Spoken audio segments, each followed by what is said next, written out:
relying on one thing as a so-called trigger is not the way to go. There needs to be certainty in the bill so that people know when they can legalize, and then when the pathway to citizenship, earned citizenship, would open up. I don't expect that the transition that will take place at the department will, when it comes to enforcing immigration laws, will become entangled in the politics over legislation that has broad bipartisan support. When did the president find out that Secretary Napolitano was going to be leaving, and did he make the case that she should stay through the remainder of the I don't have specific. I mean, obviously, the Secretary advised the President of her intentions, but I don't have a date for that. I can tell you the President believes Secretary Napolitano has done an excellent job. Well, Secretary Napolitano, Secretary of Homeland Security, is on her way out. She is heading to take the top job at the University of California. Actually, we're told by a source that the administration was forced to go public with this after the LA Times had that piece of the story, that she was taking over that job. It was a shock here in Washington. And what are the implications, especially with immigration reform, as that debate continues on? Let's bring in our panel. Jonah Goldberg, at-large editor of National Review Online. Juan Williams, columnist with The Hill, and syndicated columnist Charles Krauthammer. Okay, Jonah, what do you think? Well, in the spirit of charity, let me say DHS is a terrible cabinet agency to begin with. Never should have been created, and there's a lot of thankless jobs that Napolitano actually apparently did fairly well. But the initial idea to form DHS was an effort to more effectively fight terrorism, and her mindset going in was to minimize, diminish, put off any notion that there was a significant terrorist threat. And that was a policy that I think came from the White House, and she acted on it quite ably. I thought she should have been fired after the Christmas bomber, where she said the system worked, and that somehow she was taking credit for the fact that the bomb didn't go off. And she wouldn't use the word terrorism. She wanted to focus the existential threat to returning soldiers from abroad.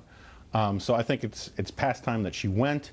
That said, I think it's going to be a hard job to fill. Yeah. Your magazine has come forward with some quote analysis of her. It's not a terrorist attack. It's a man-caused disaster. It's not a global war on terror. It's an overseas contingency operation. It's not the Fort Hood massacre. It's an instance of workplace violence. It's not a war. It's a kinetic military operation. It goes on. It's not a mandate. It's a compromise. Those are some not particular quotes, but phrases where you've decided to make a point of analysis there. Let me turn to immigration, though, Juan. Some people think that she is key to this whole debate as it goes forward. She has said that border security is never as strong as it is now, and that was a sound that people heard about not a lot of wish or pressure to get more border security there as they were debating that. What do you think this does to the whole debate? Well, you must remember she was the governor of Arizona. In fact, she was the Attorney General of Arizona. So she had some experience with this, and she had a specifically strong voice in terms of saying that she thought border security was now the border was now more secure than it had ever been. That antagonized some Republicans on the Hill who, to this day, have made border security the be-all and end-all in terms of immigration reform. Her absence, therefore, takes away somebody who was saying, we don't really need to do more. Now, obviously, the Senate has put tremendous amount of money into doing more, and that's how they got those 14 votes from Republicans for their bill.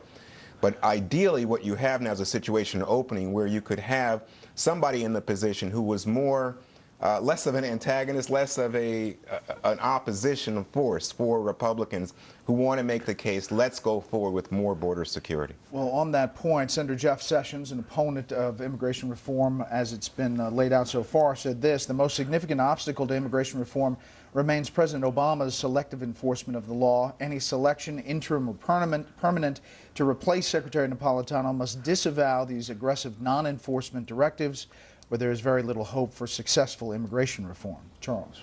Which is exactly why I think her leaving will have no effect whatsoever on the immigration debate, because it all came from above from Obama. I say that in the same spirit of charity that Jonah has evoked, but she was an able and eager collaborator in that. particularly in downplaying the war on terror, which is particularly ironic and hypocritical, given the fact that Obama at the same time was running this immense spying operation, which is supposed to be because of the threat of terror. So here she was in the first year or two or three, discounting it in language and in action. But then again, there was the idea, as you showed in that clip, that what's important in immigration reform is the certainty of legalization and of citizenship, but the enforcement is a contingency that is not important. And the last item is the one you mentioned from Sessions, which he speaks about the selective enforcement. It was Obama who decided, but she was the one who enacted essentially an unconstitutional executive passing of the DREAM Act after the Congress had rejected it. It did it unilaterally by executive action, which is incredibly lawless. And she pretended it was simply an exercise of her discretion in allocating her limited funds. So she was a symbol of a policy, but no matter who's there, in the next instance, it's Obama who runs the policy. Just to end where we started, in the early days, lawmakers up on Capitol Hill, many of them Republicans, were trying to get Secretary Napolitano to talk about terrorist attacks, and here's one of those moments. You think about both from the man-caused and non-man-caused incidents, but particularly on the man-caused, the weapon of mass destruction involving a hazardous chemical or biological weapon is very high up on the scenarios that we are seeing. Eventually it would come back, Jonah, to terrorist attack. Yeah, I mean, it's Churchillian. We will fight them on the beaches. I mean, it's such a moving, forthright stand against terrorism there. I think she's going to be well suited to go to the University of California system. It's a nice breeding ground for political correctness where you have to speak in those kinds of terms.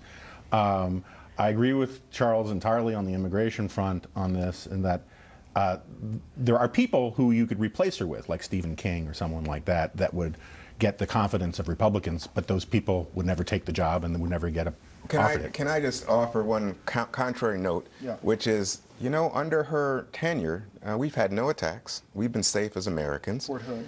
We've had no I mean, she has managed this, to me, very well. I mean, they're now looking at people like Bill Bratton, you know, the former police chief in New York, Ray Kelly, the current police chief in New York, people like that. And the idea would be to try to downplay some of the tensions between FBI, Justice, and Homeland Security. But you'd have to say, if you look back on her record, I think she did a pretty good job. Her record was the underwear didn't explode. And the bomb in Times Square didn't go off. I mean, there were lots of things that she had nothing to do with.